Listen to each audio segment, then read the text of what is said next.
Welcome to ప్రజా TV Telugu. ప్రతి క్షణం ప్రజాక్షేమం కోసం.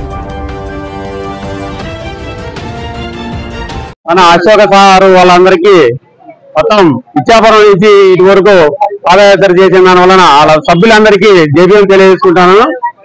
ముఖ్యంగా మాలలకి సపోర్ట్ ఉన్నది ఏకైక పార్టీ ఏదంటే బహుజన సమాజ్ పార్టీ.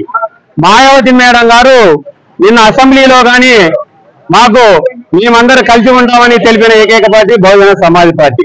వర్గీకరణ వద్దు, ఐక్యత ముద్దు అని తెలిపిన ఏకైక party Bahujan Samaj party. Mayawati madam గారికి కృతజ్ఞత తెలియజేయాలని కోరుకుంటున్నాం.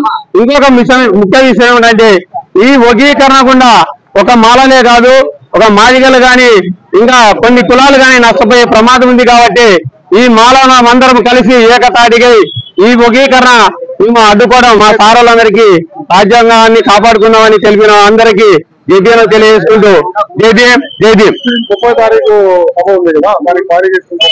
30 తారీఖు తిరుపతిలో ఈ రాజ్యాంగ దినోత్సవ పరిధికి అనంతపురం జిల్లా నుంచి కనీసం 1000 సంఖ్యలలో సరిపోతామని కూడా తెలియజేసుకుంటున్నాం. జేబీఎం.